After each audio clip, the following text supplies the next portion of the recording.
So when you're going through a tough stretch like this, do you think a big rivalry game can carry sort of an extra psychological weight if you get a good performance or a big result? For sure. Good performance, good result, always boosts you, regardless of what time of year, whatever you're struggling a little bit. You need a win, a good performance, and then you double down with having it be your arch rival, and a little bit of payback for what happened up here at CenturyLink. So, yeah, it'll be added motivation. Portland's been in pretty good form. Just lost to Atlanta, but they've been hot before that. What are you expecting from them in this one? I mean, they'll be ready. You watch that game against Atlanta, a bunch of transition moments, two transition teams, who finished their chances. Our team's maybe not built for, transition attacking other than Jordan. I think we're a little bit more possession-based team, so we'll see if we can't tease them in at the right moments, get Jordan behind, continue to possess the ball at the right moments. We're away from home, dictate tempo, all of the normal things we try and do. And playing tough, good defense is probably the normal thing. Looking for that. Yeah, I'm looking for that for sure, Maz. Is there anything they have to do that, or just concentrate? We got to concentrate for 90 minutes. I mean, look, on the first goal, you got to give Zlatan some credit because Kim was all over him, right? What I was more concerned about is we message the team, this is how they play. They look for crosses to Zlatan. So what did we do out here? That was kind of the focus in the film today. And then, similar with the second goal. I mean, some guys called it a penalty, some guys didn't. Still got to block the cross. Those are the issues against LA. Now Portland is a different beast. Got to stop their transition. So we'll definitely look at the film, message that, train that tomorrow, and we'll see what we get.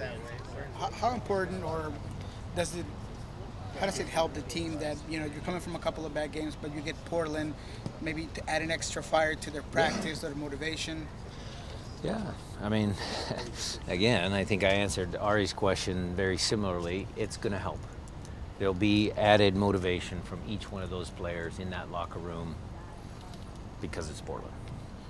And defensively, I mean, you kind of talked about what you have to do, but when that's not working, what would be the next step? What is the extra that you can do to change what's going on defensively? Is it personnel? Is it tactics? What is it? Well, I'll give you one example, one specific example. We ended up not using it, but this is the thought process that we go through as a coaching staff. So the other day we got beat on a corner kick for a goal. And so I had our sports science people do a deep dive into the statistics. How many goals do we give up on corner kicks and free kicks directly, and where do we place in the league? How many? I think we were fifth in goals against off corner kicks.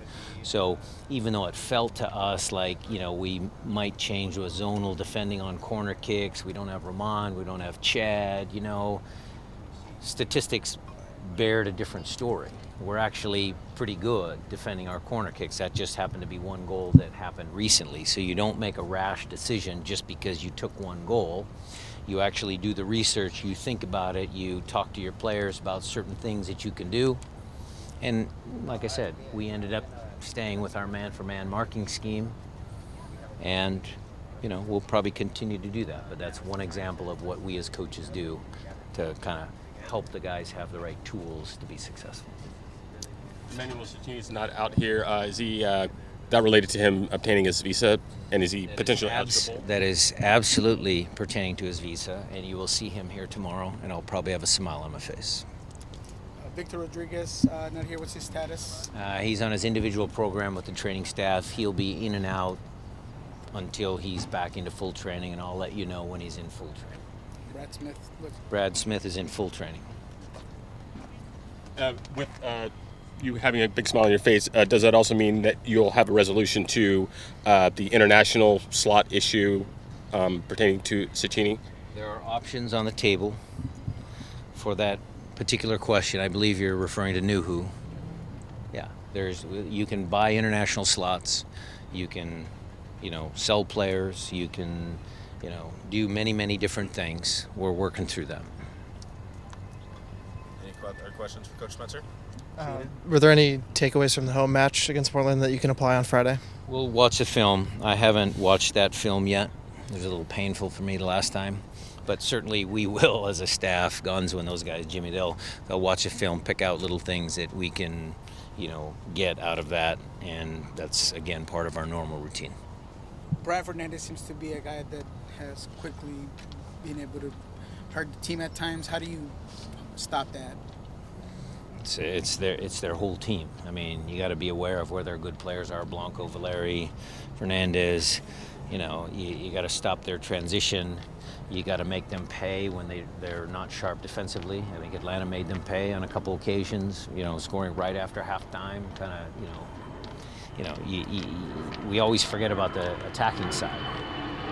Had we scored that second goal right before halftime, and they don't come down the field and Zlatan scores that goal, it's 2-0 going into halftime versus 1-1.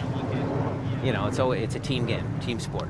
It goes both ways. We'll watch Fernandez, but we also want to make them pay on the opposite end. What'd you do for your birthday? I visited with my grandbaby, my granddaughter Uma. I had a wonderful Sunday.